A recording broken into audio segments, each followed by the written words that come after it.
Rafa, can you hear me? Okay. Hi, everyone. Welcome to Dialogue with Khuraira. If you're new to this platform, Dialogue with Khuraira is a platform created to celebrate people we call the unsung heroes. Who are the unsung heroes? Unsung heroes are individuals doing great things in their various communities for the betterment of humanity.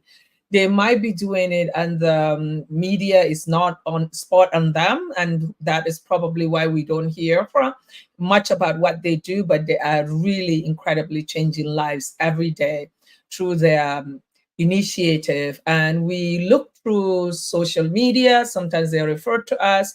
Sometimes we hear about them or see them on different platforms, and we invite them to come and share their story.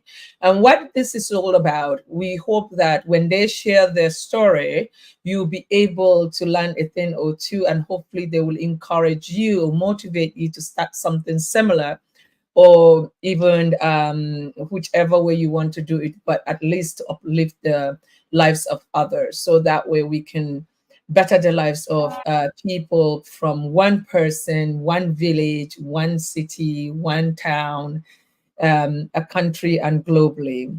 This platform is about sharing good news. We want to hear about good things that are happening and how we can multiply it so that way we will spread more goodness.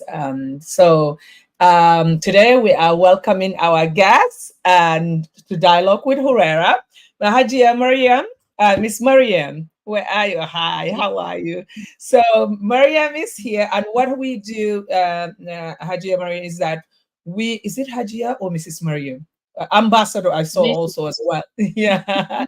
So what we would love is we will give you the platform so you can share your story.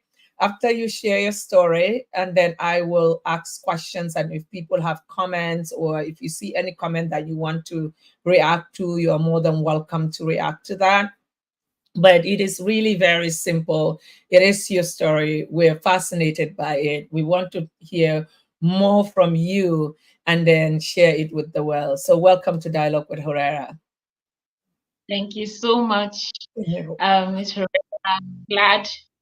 I want to start by appreciating my maker, the creator of the universe. He, formed me and has given me this opportunity. I also want to thank this dialogue team for seeing me as a courageous person to actually share my story. And of course, my supportive family, although all asleep, they It's are late right now, unfortunately. right? I'm so grateful for this opportunity. It's a great thing that we are having platforms that share stories, because every story matter actually, and it's a great thing that you are doing, Khuraira. I want to just use this opportunity to say a very happy birthday to you. Thank It's a you. beautiful thing you're celebrating on this day that I've been given this opportunity to share my life with everyone. I pray that this will just be the beginning of many great partnerships and collaborations we'll do, and it will Amen. be a beautiful beginning for you again as you walk through the 365 days on earth. Thank you very Amen. much. Amen. Thank you so much for the beautiful prayer. Thank you. So go ahead, share your story, and then I will then put you in the hot seat with all the questions. I'm joking. I'm Okay. joking. I'm ready for the hot seat. I would say since today my mind has been running through my devotion this morning, and it talked about learning more, giving yourself the opportunity to experience more. And for me, I just realized again that my dream is my path to life, Mhm. and it is an opportunity for all of us to allow our dreams to live, to be valid, and to encourage everyone around us, because these dreams that we have are those things that makes changes in our life. the world, when we put our hearts to it, when we begin to explore the possibilities of the potentials that are in our minds, first of all, before it manifests in the physical.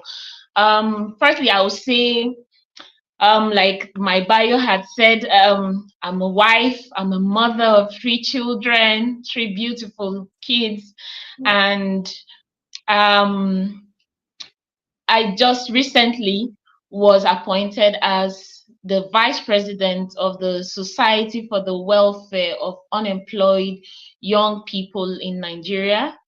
Wonderful. Congratulations. Thank you very much. Congratulations. Yeah. Thank you very much. Also the special assistant to the APC National Youth Leader on Gender. I wear many caps. I think a lot of people believe in me, although I see myself as not Well, will I say don't professional. be shy to share it. You know, the thing is that I think a lot of the times is that we are taught from when we are little that when we Yeah, share what our accomplishment, that we are yeah, bragging, but that is yeah, not right. It's because yeah, sharing your accomplishment, you're a mother, a wife, a mother of 3, and you're wearing all these different caps. If you don't tell people that you are that, how would a newly married young lady who had graduated, had all these dreams before, to and then to decide, oh my God, I'm now married, I have 1 child, I am not going to do anything because now I'm a wife and a mother. So you sharing your achievement actually will encourage people that may think being a wife and a mother is impossible to do things, you know. So please say all your accomplishment, because, and also the reason why I ask my guests to say their accomplishment is because even if you post things, people are so lazy, they don't want to read, they don't even want to, they just want to hear you talk. And I understand we're all busy, so you talking yeah. about it, and we do like usually little video clips that we put on TikTok that people can sound bites of few things that you say that we feel is very, very important for others to know. We share it. So please don't shy. Say it all, repeat it all. Don't even ignore that it's on Facebook and all the other social media handles. Yeah. Okay, I'll start by saying do positive things, that leave invincible imprints on the lives of others. This is something that has resonated in my life over the years. I was raised by my grandmom and other relatives, and my grandmom wasn't educated. She hardly spoke the polished English. She lived a life of sacrifice after her husband was killed. Well, I would say he died out of a disease he contracted after the Civil War. And because of that, he had to be, carried over distances to get some kind of treatment, of which didn't happen. And after that, my grandmom became a widow, and she was sent packing with her 3 young girls out of their home, a home built by her husband, and they Yeah. became homeless. And they began their lives and their stories in that form. And these 3 little girls were still in school, secondary school, as at that period in time, but they were able to go through life, and they came up, and they are where they are. And here I am. I began this story this way because my grandmother had a very big influential part upon me, in the fact that though she wasn't educated, she encouraged me to be the best. In fact, she has this idea in my head that has refused to leave me. She told me I'll be the first female president in Nigeria. And I keep wondering, wow, like she had great dreams.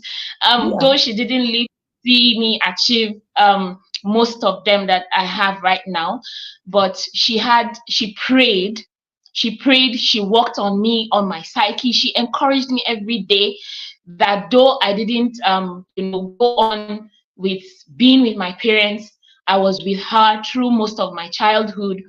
It resonated with me that she was that person that was willing to avail herself for me, and she's right now invincible, right? But her imprints are forever in my heart. I cannot go on without her. So away from that, I want to say first of all that a lot of women have this trouble about career, especially when it comes to going forward after achieving a certain thing. When you are growing as a young girl, you are looking forward to puberty, you're looking forward to having a boyfriend, getting married, having children, and so on and so forth. What I would say, what our society is, beckoning on us to do, So, and these are areas that I have gone through.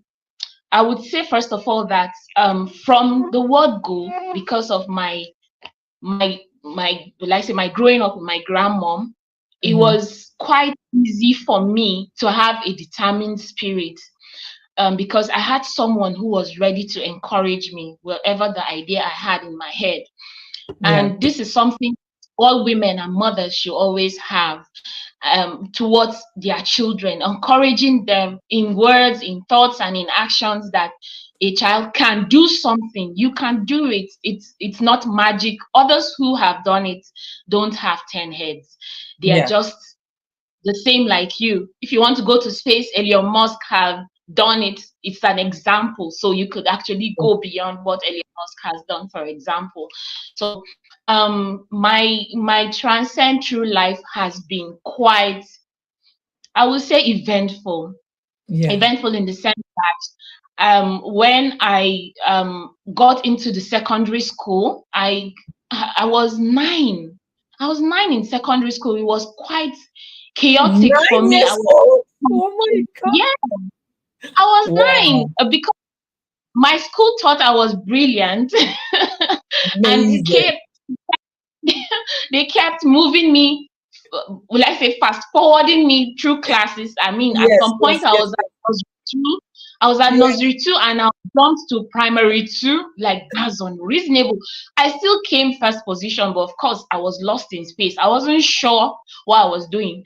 I knew I was memorizing a lot of things, but that didn't give me the edge I was looking for later on in life, because I still have to go back to many of the things that I am even teaching my children right now. I am still learning what I had jumped back then. I am learning them right now. So learning never ends. Like, you don't stop learning. So going through secondary school, I was met with a little uncertainty, in the sense that I was still young. I was so young, and I had so much to compete with. I had a lot of my mates were already way gone on their puberty journey, and here was I, a little baby, wishing to fall amongst the ones, the big girls. Yes. So I couldn't, of course, understand why they were growing faster than I was. So, but I had to learn in that process that life is not about competition. Life is about you being able to fit in no matter the situation. And I adapted to that, being my very best. I think my first position that was given to me was the leader in my class. I think I was that SS1 then, and they were all bigger than I was. I was the leader because that's the class rep, because they saw potential in me. And I think that was the only one, because I had to jump through other schools and go on. Now fast forward to my degree level. I began my journey through producing stuff.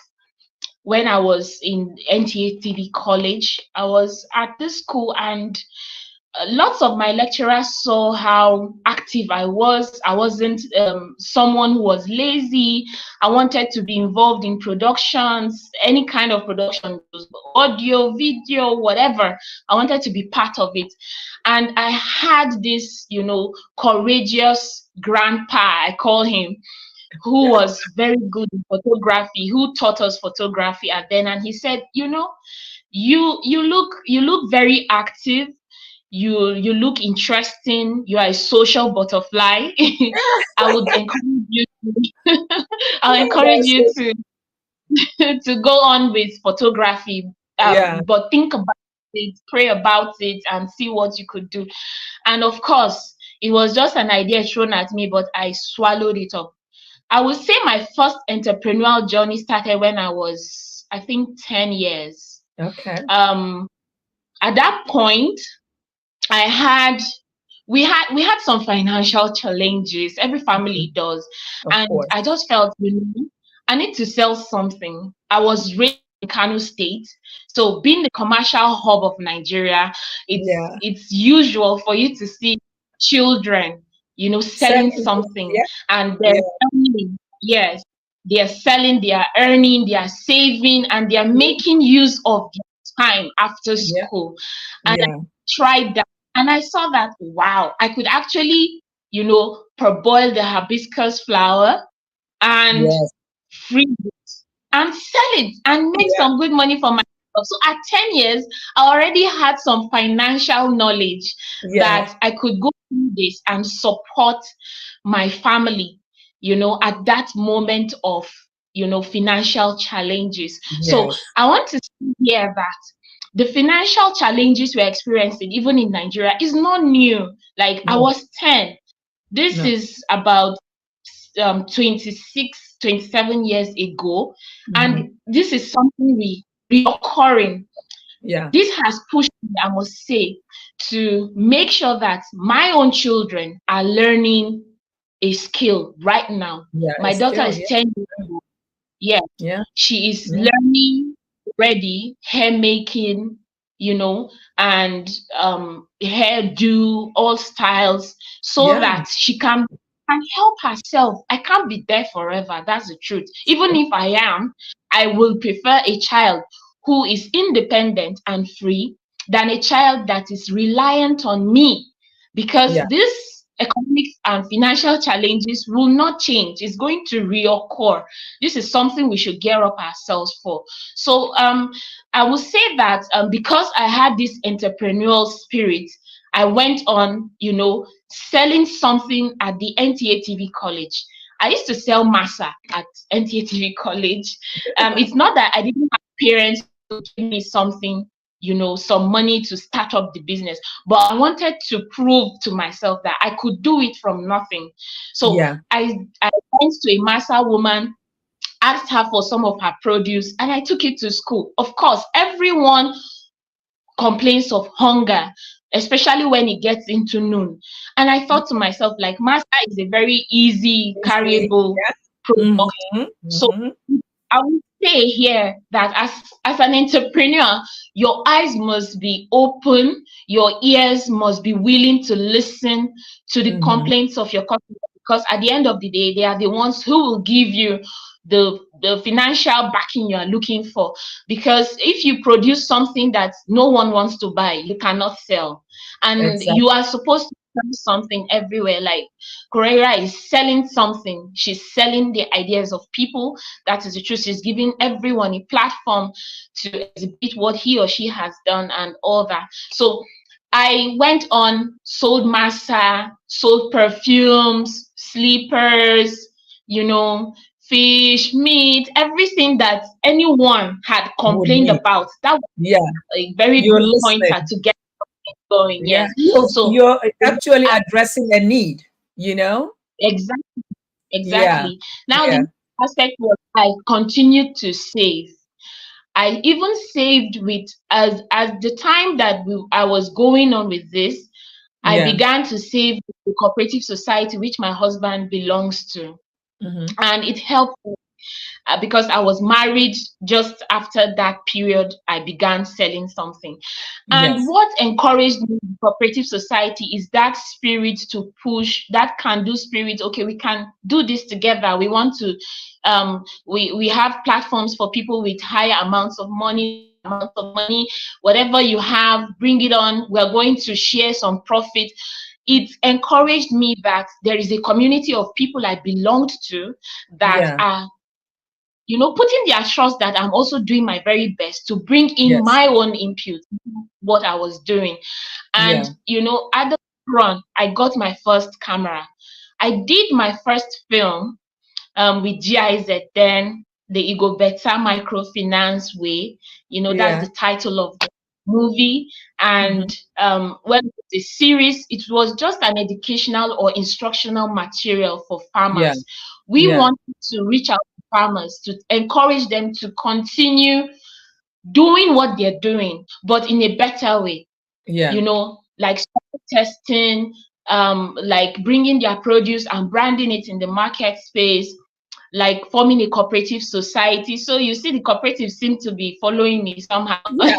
Yeah. And we continued with that idea, and it has helped over, I think, as at the last count, it was 3,000 farmers in Nigeria, because the film was shown within 6 states in north central Nigeria. Yeah. And that has improved not just the output, but the knowledge that farmers have concerning their input to the food basket of the nation. Yeah. Um, next, I actually went through an election period that was 2014, 2015, and Mm-hmm. I tried to go into politics.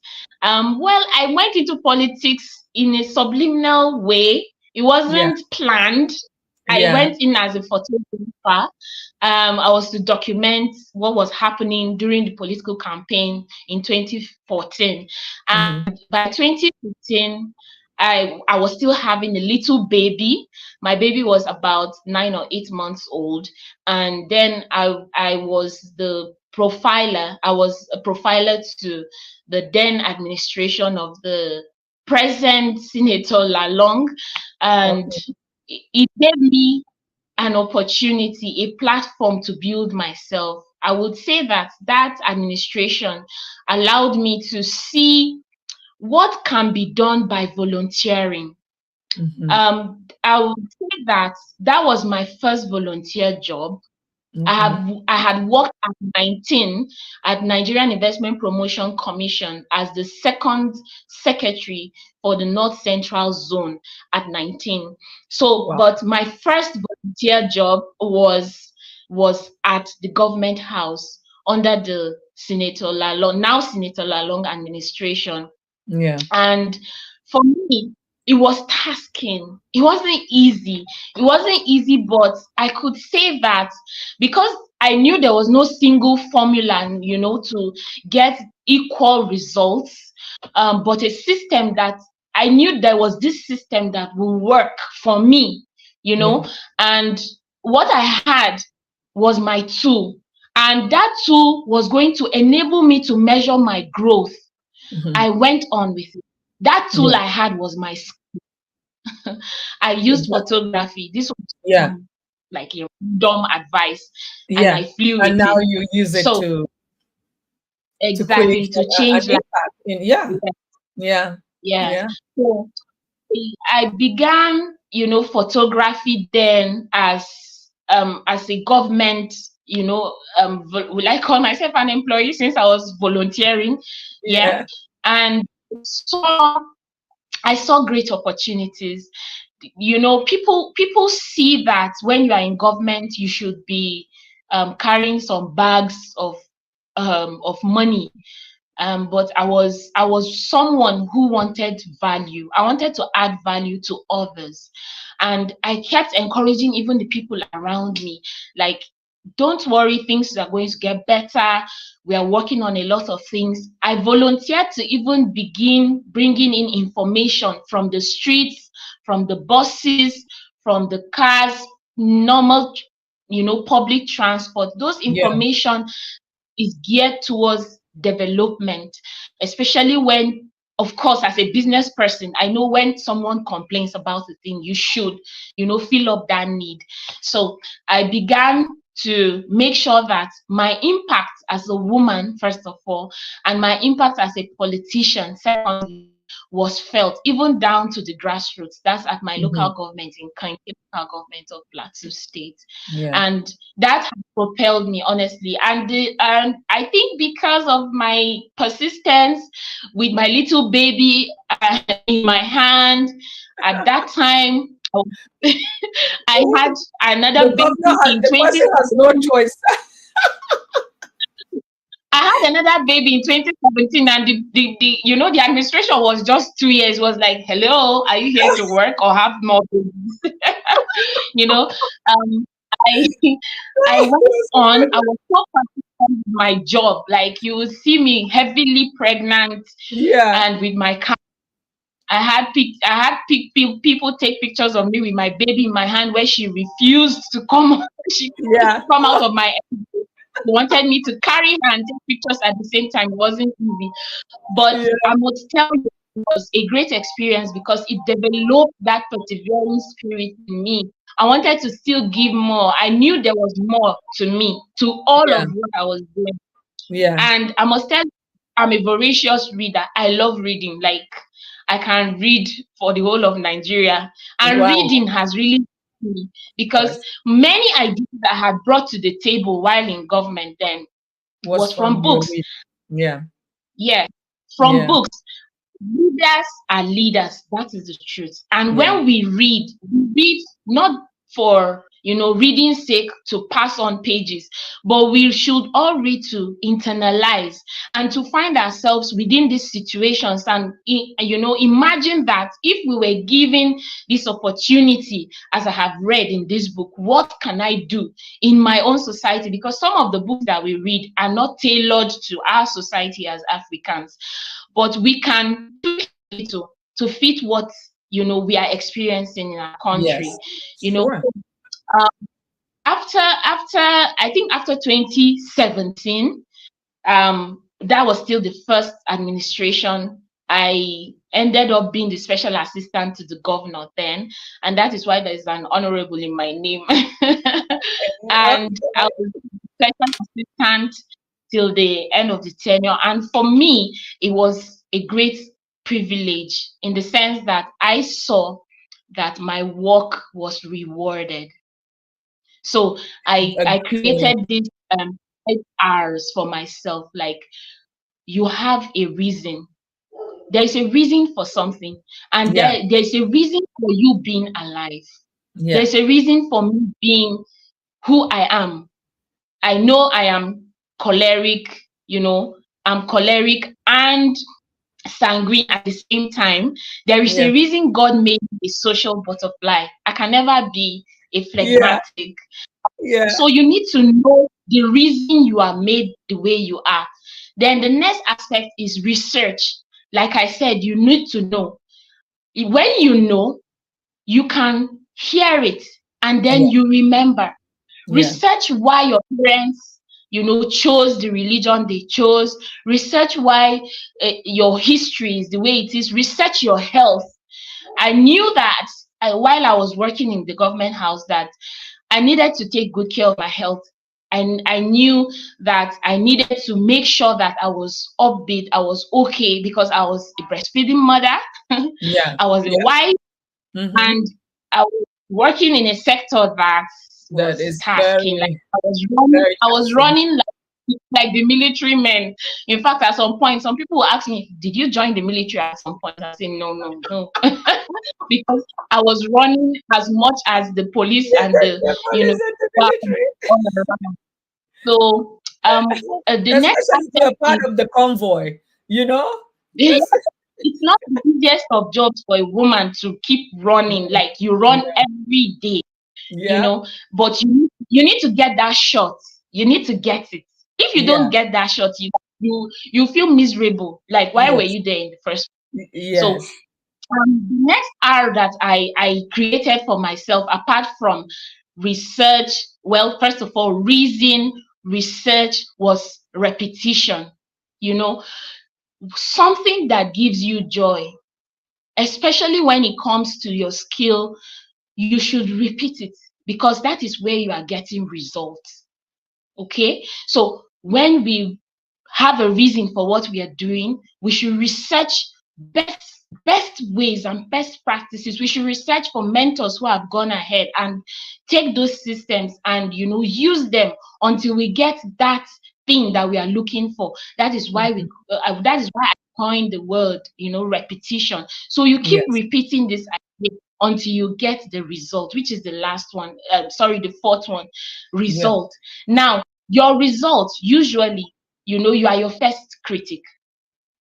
And when you criticize your work, it is easier to accept critics from outside. I must say here publicly that when my husband criticizes my work, like, I'm not happy. I just want him to say everything is perfect, everything is right. No, but he is my first, you know, my first audience to any of my works. I can tell you that right now, he actually manned it. Right now he's in another room. He's my studio man. And that is because he has seen reason in our union. He has seen that through research we can do things together. He has repeated this process over and over, and he has seen results. And the last aspect is reward. The truth is, no one can reward you for a skill that you have or you possess.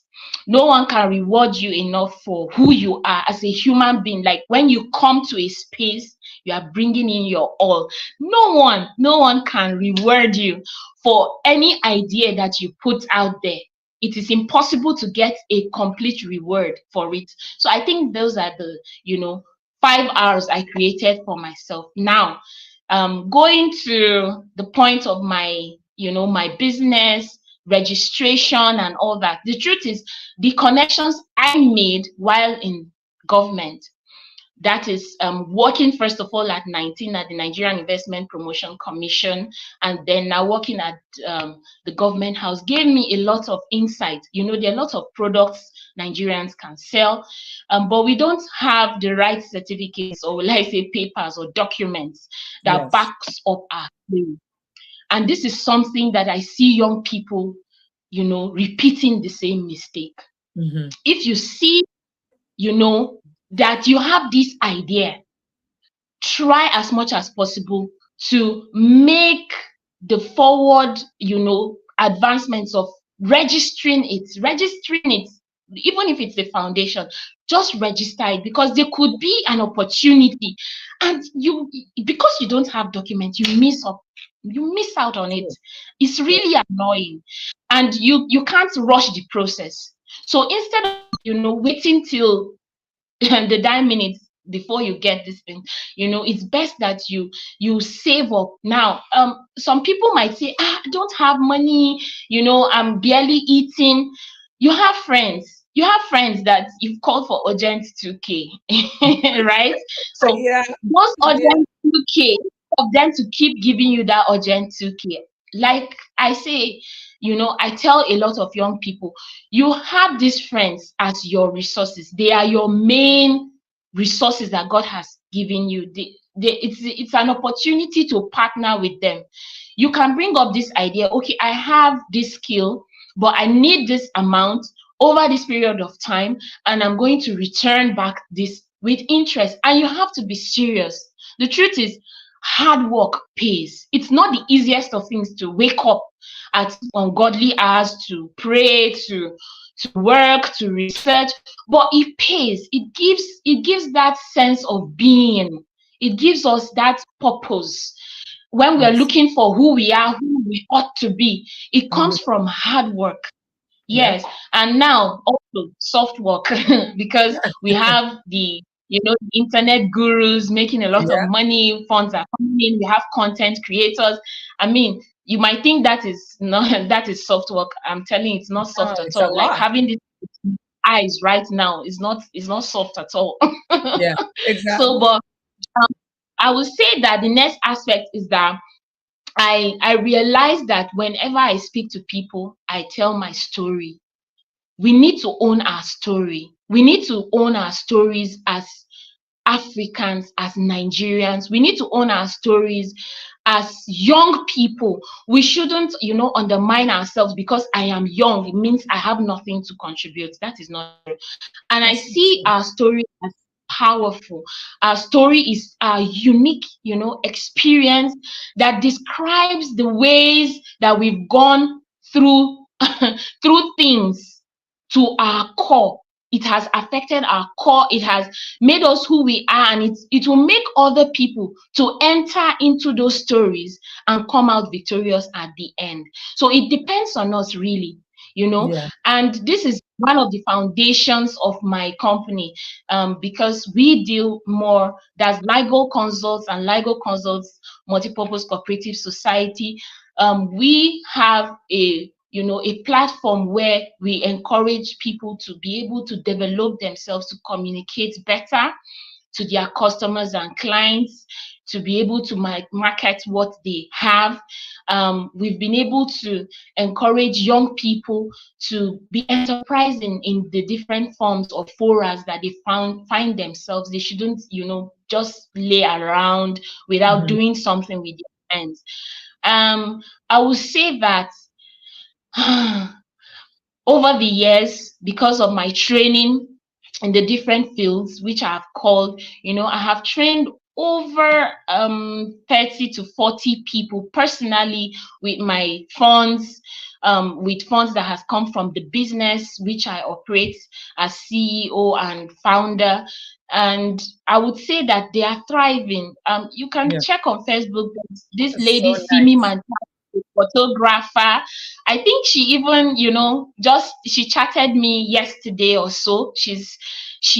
We met before she began her university, and I encouraged her to take up photography seriously and make sure that, she makes effort to do it every day.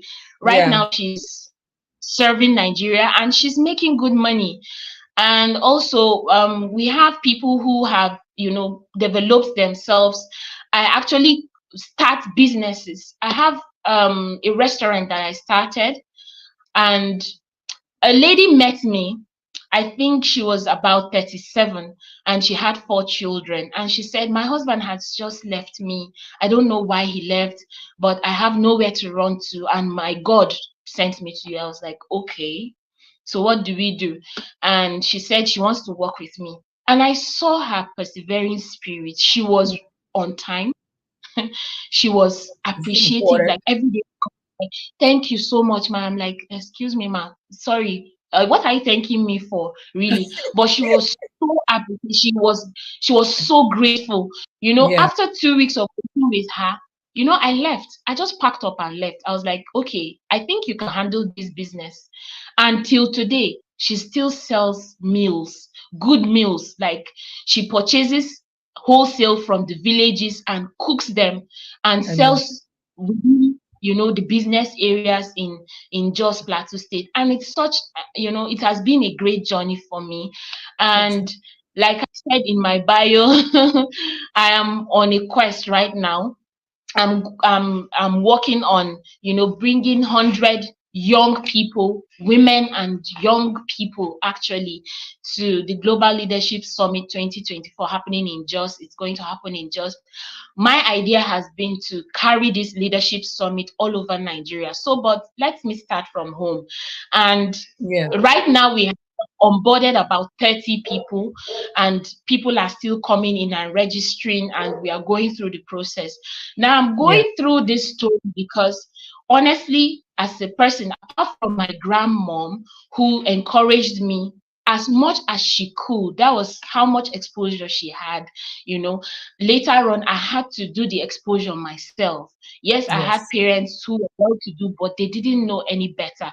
Like Yeah. John C. Maxwell said, he said his own dad took him at 10 years, at 10 years to conferences, speaking engagements. And that was what made him to carry up the public speaking, Yeah. idea and run with. He's one of the world's best motivational speakers. For me, I know that this exposure helped him.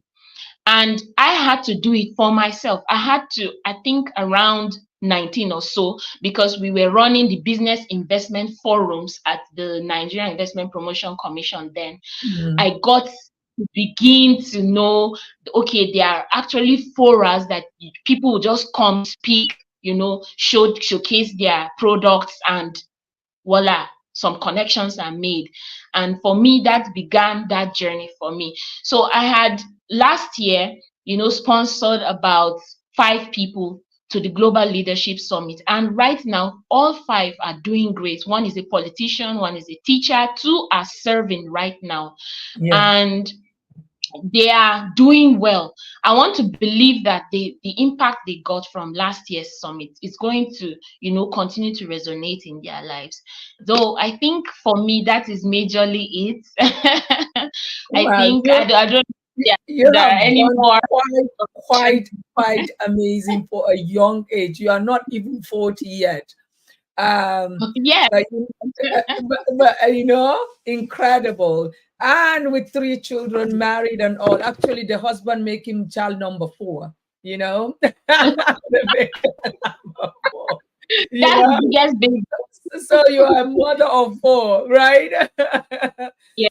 But you have said something that had stood out for me, and that you said it's important when you raise a child to always know what you say to that child, because those words matter. And I grew up somewhere. My Aunt Zainab wasn't educated. She is a local Fulani woman selling Furada Nono, but she's brilliant in her own way. She knows, she's a very quite savvy businesswoman. She knows if she sell this, she will save this money and then use it for buying this and then use this for to buy things. So she, in her own way, knew how to run her business. But there is something that she always used to tell me, and like you said, that person become your invisible teacher, your invisible force. Even though they are gone, they're still here. And is that she always used to tell me, I'm gonna be somebody. And I used to look at my surrounding. I'm like, okay, maybe something is wrong with this woman. How am I gonna get out of this hut and then be something? But she always believed that I was going to be beyond that Ruga setting, you know. And when I was being maltreated and I'm crying and I was feeling worthless, and she used to tell me, don't you worry, all these people that are making fun of you, one day they will come to you with what they need.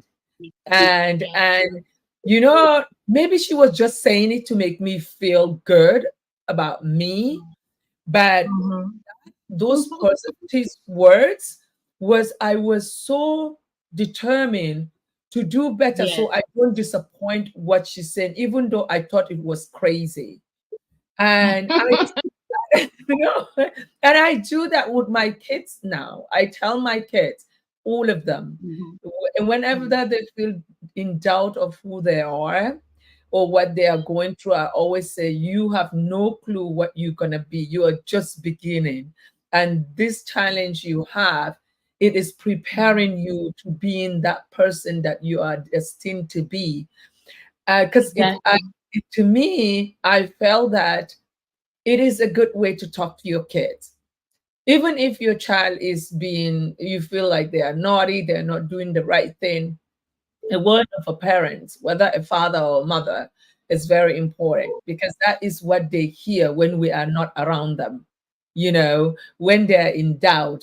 So I totally agree with you on the aspect of as parents, we should be watchful of what we say, and we should always pray good things to happen to our children.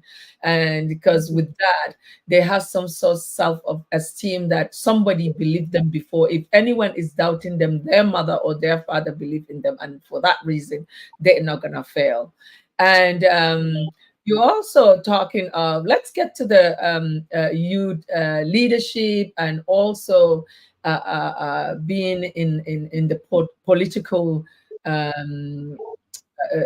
arena right now, especially Yeah. with what is happening at the moment. You know, even though I would say I'm very proud of my state, Plateau, for doing such an incredible job with the whole bad governance. You guys did very, very well.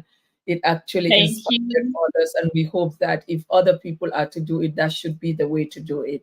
Stand, Yeah. talk, say what you want to say, and at the same time protect property and people around you. There's no need to destroy things to make a point. um, but what do you think, in terms of unemployment, and also what is the party doing to address those issues, especially as you know, I'm glad you talk about skills as well.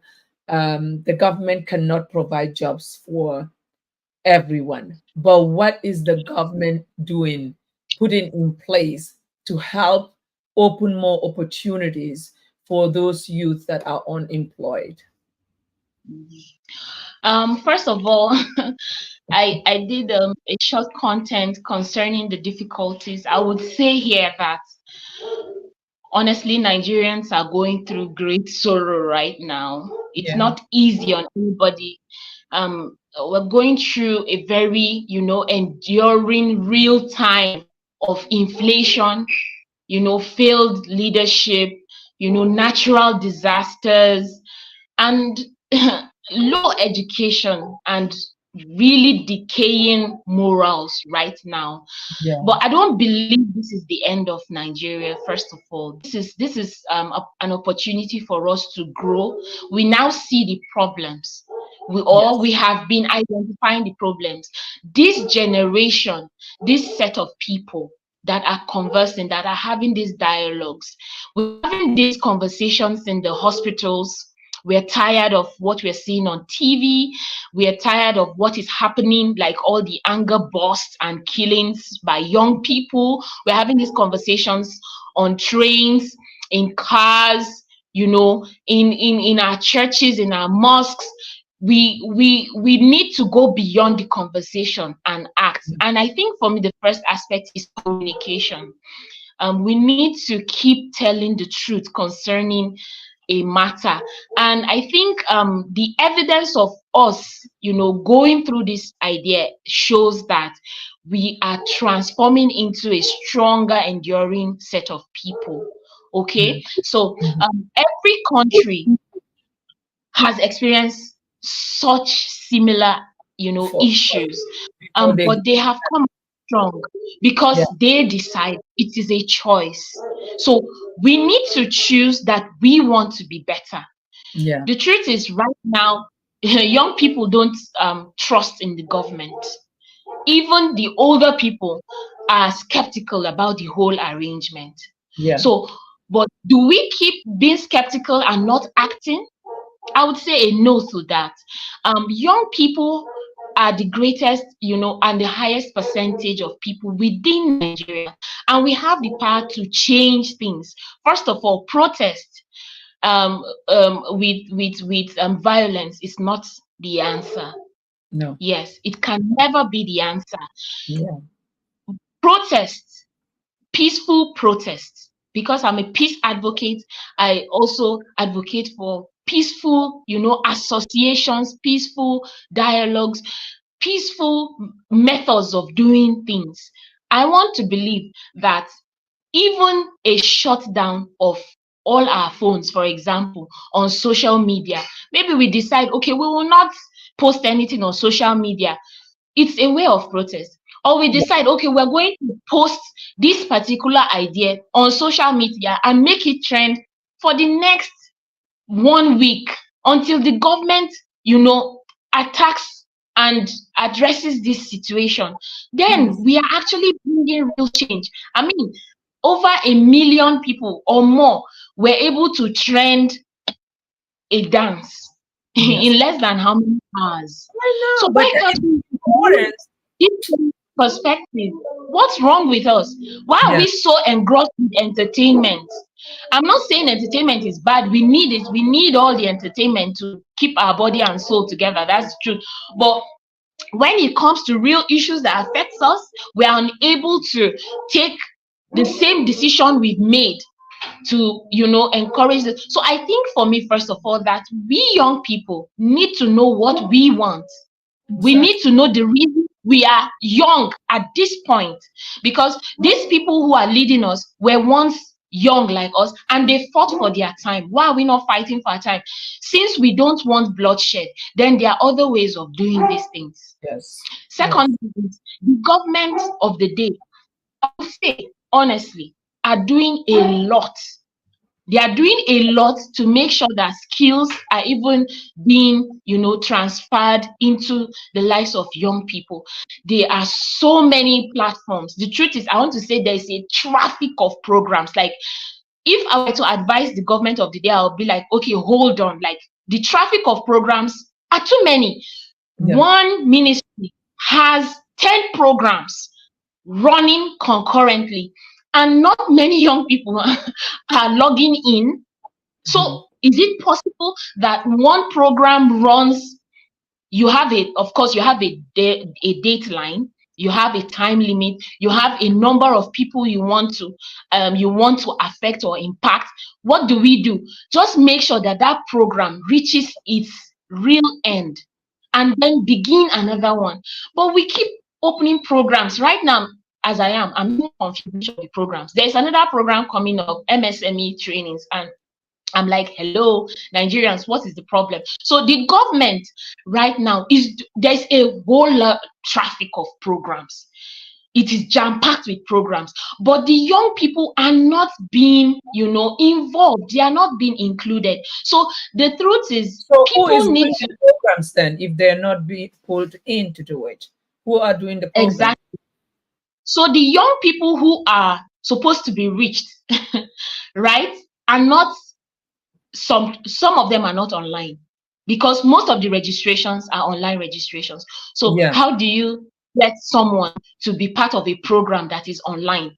Exactly. So I think these programs should be scaled down to the grassroots. It should be taken like physically to the grassroots. It shouldn't be in Abuja. Every of the program is being They run. should be having Yes. centers where they will have people come to the centers and learn from those centers. And if they do it online, how many people have tablets to do those programs online? If they actually Exactly. do the grassroots, as you mentioned. So maybe, You know, I was coordinator. Well, I am the national coordinator and the idea originator of one of the campaign groups during the present well, I would say recent campaign in 2023, and we had identified the 774 wards in Nigeria. So imagine scaling down these ideas, at least one, to these 774 wards. I mean, if we can be so determined to have our wards in the political sphere, why can't we take this idea to, you know, to the grassroots? So the next aspect is a lot of Nigerians, a lot of young people who are skilled. They have the necessary skill for the next 10, 20 years that will be viable, will be sellable. Is it possible that we come together with organizations that are willing to partner with us? There are NGOs, there are organizations, there are persons who are willing to see change, and they have this monies just stocked up somewhere. We have banks who have such monies for encouraging such ventures. So, but because we don't even have the documents to back up our claim, you know, it is a little bit hard for us to get across this message. I think for me, those three things are it. and I think what I feel happens a lot in government when they think, I mean, I, like you, I started getting involved in the political conversation in 2019. 2014. That's when I really got involved. I wanted to know what's going on. How can I help? How can I motivate and mentor a lot of the young people on social media? Because, like you said, a lot of the times that what you see on social media is so annoying. you know, Mm-hmm. it will be trending on something that is just doesn't make sense. People having belly dance, having this, having that, while you are having, there's actually somebody who did a TikTok, and I wish I can find that video. He said if you look at the Korean TikTok, the Korean TikTok is how to learn to use things from household things to make scaling it to a product that you can make money off. You, every of Yes. their TikTok is how to make things and sell. While our TikToks are full of having women showing their bodies or sending sexual things to attract more likes and views, pictures. I mean, it is like, it's sad. Is it that the government is not giving them an opportunity to promote more of things that can actually, since we do everything for the, is we all in Nigeria, everything is dependent on the government. I feel like the skills also need to be scaled in a way that, remember what you said, a business, you have to address a need, right? But Yes. if you find a need and you address that need, but you put too many people addressing that one need, then it Mm-hmm. becomes so cheap that there's nobody wanting it. Right now, I'm hearing ICT, ICT. Now the whole thing Nigeria is going after is ICT. Okay, ICT, ICT, ICT, ICT. We're gonna have maybe 300 million or whatever. I don't know how many 300,000 of people that will be qualified on ICT. Who now, when they become too much in just alone, you have 100 of them in one Dodo street. Who is going to give them the job to do it? See, that is the thing that we're missing. We have to have, like, if you are in this, Industry. apart from the industry, let's look at who are looking for this need. If we're looking Yes. for this need, where are these people located? And if these Yes. people are located at certain area, we only are going to have maybe 5 people trained in that area. So there will be a demand for them. But if you do 50 of them in that area, just addressing in Bukuru is the only place that needs it. Mm-hmm. And you have 50 people all over doing it, then how are you going to get them employed? I'm going to tell you about skills. I'm very passionate about skill. Like the NGO I initiated, Area Development Support Initiative, is all about the skill acquisition. Skill acquisition is very, very important. That can address the need of me and you that own a home.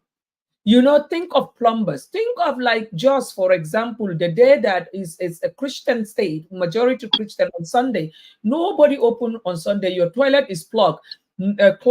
You will never find somebody to fix your toilet because most of the people that are doing the plumbing are certain group of people. So how about we look at that sector and say, okay, we should have people that will be working certain days, some shop based on their religion or whatever. We train and have certain people in this. Electricians, the same thing. Organizers, they call them, or whatever they call them. People doing solar, everything. It was solar. Remember solar? They overdid the solar market. Now nobody is hiring the people. So what the Nigerian government should do, if they're actually going to make skill workable or scalable, they need to make sure that there are certain number of people trained per ward. We cannot have 20 people in one ward doing the same trade, and we only have maybe about 50 people that might need that service. So this is what is happening, that is a problem. Maybe that's what we should tell them. They need to like look at that and try to really look at the needs per skill and how many people need that skill, just like you guys did with the 774 word, to know who is going to vote for what, can also be done. But I think that if there's one thing that the government think is going to be, all the ministries will be doing the same thing. Exactly. And then it will Exactly. come, no jobs available because they are. I remember 2014, I was invited from here to speak at a makeup conference in Lagos. That room in Echo Hotel was about 500 makeup artists. And at the time that Wow. I finished my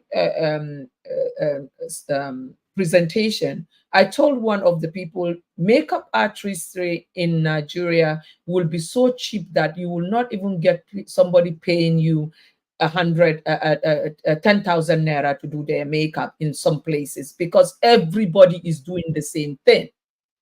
You have Exactly. like 10 makeup artists in one small, let's say, for Byron. example, a parameter.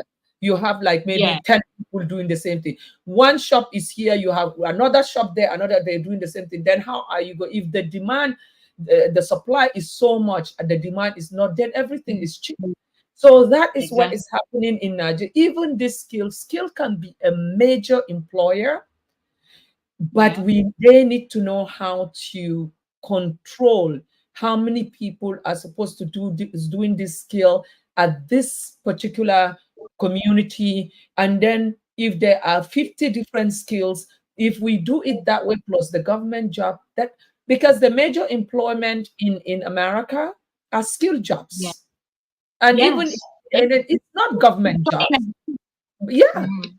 But like if I am like where my makeup store is, there is nobody with a makeup store in that area until maybe another 10 minutes that is have another residents that are about maybe 5,000 people that might look for that possibility, might need that service. Not even that. In I have like 7 towns around me, there's no makeup store there, that do the same thing that I do.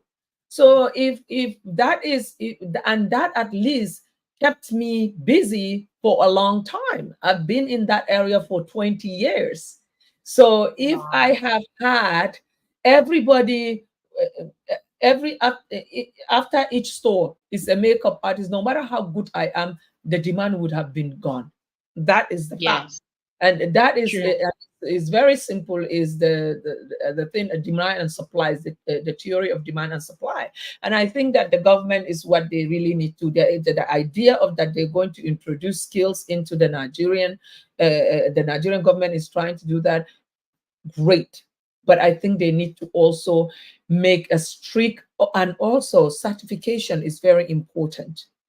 People do this without real certification.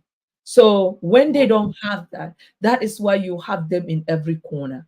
But if the government control and have that, you have to have a test, and you have to have a registration number for you to be able to call yourself that way, then you will reduce the number of archaic, skilled people that What? will give an Yeah. opportunity to those that really have undergone the training, are able now to do it right, and that the consumer will want to support. Because let's say if you have 30 skilled workers in your area and they're all making money, they're also providing for their family, and their family can go to school, their family can eat, their family can pay for hospital bills. But if you have the 20 people and they don't have, maybe only 2 are making, then all that money that the government spend, it's nothing. But the government has to do the bulk of the job. And I Mm-hmm. don't know if they are ready for that. That is the thing. you know. But But I think, yeah, I think honestly, you have really hit the nail on the head. Government has the bulk of the job, but that is why they have people working there. You yeah, know, we have the right people in the right places. We are sure of getting the right results. I must say that one of the interventions that the government has put in place right now is in registering everyone who owns a POS machine. yeah, There was this sudden surge of people wanting to register their businesses so that they can maintain and keep their POS machine, because the government has instructed that those machines will be collected. Of course, the platform which they are using will be blocked. yeah, So right now we have people that are pushed to register their businesses because they want to keep their POS machines. So I think the government knows some of these ways. The truth is, Google has really helped us in Nigeria. Like we have the you know, dispatch riders, the bolts and all of that working perfect because they have been able to use technology to leverage what they're doing. So it is actually our I want to say it's actually our determining spirit to get what is right. It's not so difficult any longer. Like if we want to know how many people live within an area, I think it is not something difficult. For example, the population census that ought to have gone on last year has been postponed to this year, and right now we are not hearing anything about it. So if we don't know the number of young people in Nigeria, number of young women within reproductive age, if we don't know the number of old people, we don't know the number of children, how do we strategically plan? It's impossible. So the government must, as a matter of fact, and honestly, I must tell you that I have been writing down the notes, like the points you are giving, that I'm thinking, oh yes, the government ought to look at this again. You know, the government must have this census this year at least, because we need it. We don't need this before election. It is not for the election matter. We need this to help our country grow. When we have these numbers at hand, we can plan strategically. We have this number of people within this area, they are overpopulated. We begin to have better housing arrangements. We, you know, people are willing. I've just realized people are willing to live better lives if they have the opportunity. Yes. Nigerians want You it better. also touched on But we need to want what we want and influence it in our different forums. We can't keep quiet and expect change. We need to talk about it. Not at all. You also spoke about what do you call it, import. You know, like right now, and also another thing that the government is really working hard on, it is trying to create a value chain in agriculture, which is incredible, which is great. And we also, people are looking into wanting to export their finished goods to like Europe and what have you. And then the licensing, it's even if you get the license, sometimes it's how you know, you're talking about really making sure that content is correct and all the things that you have mentioned really align with what is being approved with NAFDAC. Is it NAFDAC they call it? Because it's like FDA. Exactly. So how is it for people that, like, I mean, how is it readily available for, let's say, people that are now being encouraged to go agric bees and want to look at their business more on the more international stage than they want to do local? To me, which I sometimes tell people that even within Nigeria, if you package your food well, you label it, you put direction, there are so many young, affluent families that are working now that they don't have time to be going to peel onions, to do this thing, to grind this. They want to go to a supermarket, get their kosei already made or masa already powdered. They just put water and then they make their thing and they serve their family. So even within your country, you can sell a lot. But or anybody I talk to, somebody, anytime I talk to Khuraira, how can you help me to start selling African food in America? You know, while we're still hungry in our country, you know? So, but what is the government working in where you're working? How easy is it for young people or even just anybody that wants to start that importation of agricultural value chain into different countries? How do they go about it? Thank you so much. I think first of all, I would say young people have to have the documents, and these documents are easy to get. Okay. You need, of course, the funds to get that. First of all, your business name costs about 20 to 25,000, including the tax and tax identification number, Mm-hmm. and then the NAFDAC, of course, if you're producing anything, NAFDAC, SON will have to come and inspect the environment before they give you any clearance, because, of course, their reputation Yeah. is here on the table.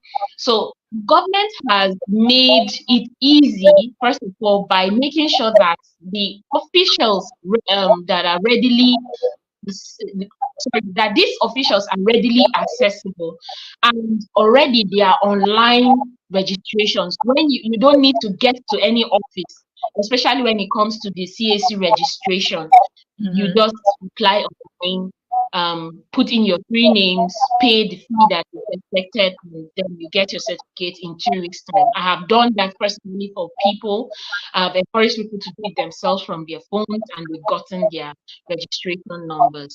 So Mm-hmm. I think for that, and then if you want to get to be a one-stop shop, the Nigerian Investment Promotion Commission, of which I once worked with, is a one-stop shop for not just foreigners but also for investors in Nigeria.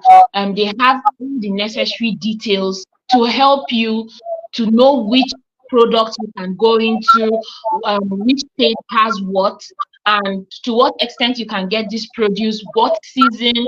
We have the one-stop shop for all the agencies that are responsible for the registration and all the documentation you need to have your package running. Yeah. Wow, this is wonderful. So what agency is that? Can you? Nigerian Investment, Nigerian Investment Promotion Commission.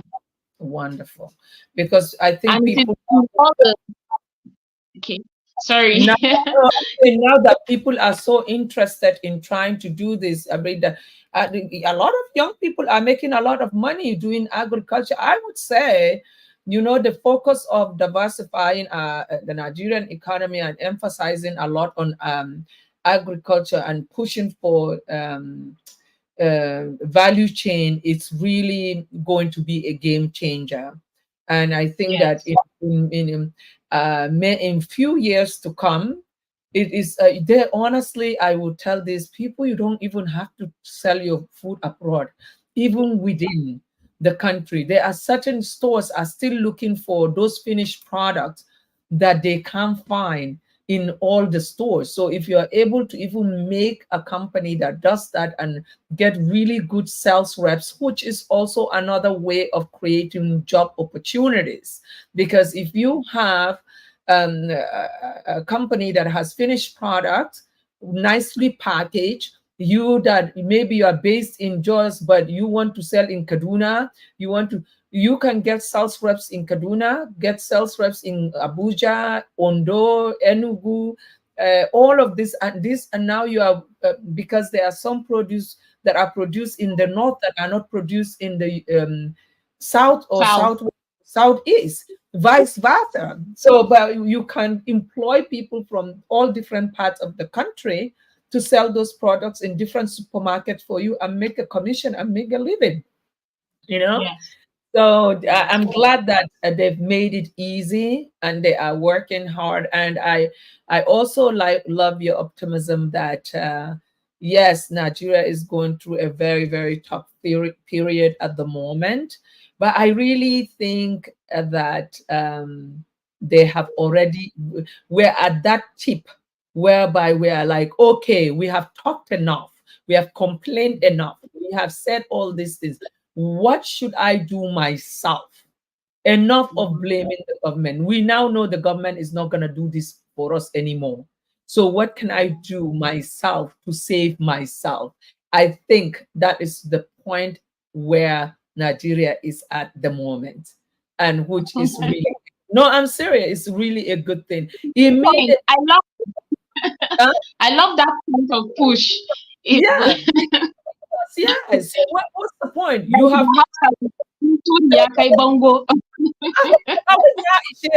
you cannot go and you have born houses, nothing changed. Now, okay, I beg go enough. Make I know how to do my karkashi inside a chicken later and just say that it's chitu. That is it. And you have just spoke, that is the first thing you spoke about. You know, you were making a living when your family went through a tough time selling anything that you heard somebody is in need of in school, and it had helped you and your family.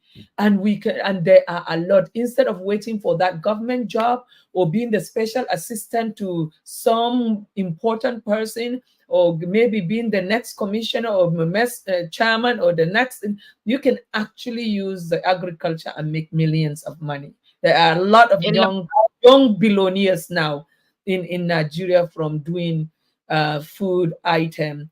Food is also going to be more, we need food more than we will need petroleum. Because when you are hungry, you have no choice but you have to find something to eat. When you don't have petroleum, you can decide that day to walk. Or take car at home, right? So exactly. Let's focus. Nigeria, you're doing. They are actually, honestly, the ideas they have. They're doing a good job on trying to push for skills, on trying to push for sustainable agriculture. It's just that how to really get people to understand that we cannot do it in such a massive number and expect sustainability. Because when the supply is too much, the demand is going, then the demand will go down, you know? So that is the problem. But I thank you so much for your time. With and hope that we are able to be successful with your upcoming leadership forum that you're planning to do. And when you are ready for that, let us know so that we can bring you back to discuss it and talk of how we can help you also promote it. And also whatever information you need to be promoted under your this when we do the videos, that when we do the updates, you can actually share it with the manager, content manager, to put that together so that it will be part of things that people will want to know if they want to reach out to you, or if there's something that you feel you have missed that you wanted to really promote. This is also another way to do it, because we will be doing like like maybe a 1 minute video clips of different things. So if there's any update you want to go with that clip, it will be the best way to get it out there. So I wish you all the best, and congratulations on your children and all of your accomplishment, and keep rocking there. Your grandma is right, and she is right there watching you and smiling at you. And also say thank you to your husband for being a great support, because you know what, working together as a team is how we can always excel. So thank you, thank you, and have a wonderful night. Thank you so much. You too. And enjoy the rest time of your birthday before it elapses by 12. I'm gonna go hang out with my grandchildren and my daughter and her husband. My sons are all in college, so I'm now officially grandma. Available. All right. Thank you so much. Take care. Thank you, everyone, for watching Dialogue with Khuraira. We hope to see you again next week. And if you have anyone that you would like to showcase on our platform, please reach out to us, send a message on our dialogue page, or inbox us on the Messenger, whichever way you want it. We are always looking to share people doing incredible things so that many will learn and be inspired. I know now any young lady that had just gotten married and feel that she cannot be a wife and a mother to do as many things as Maryam is doing, you, Honorable Maryam, is doing it all. Okay, she's a photographer running by after the press scope and all that, and still got it done. So, women, we can do whatever we set our minds to be. Thank you so much, and have a wonderful night, everyone. Bye. Thank you. Bye. Bye.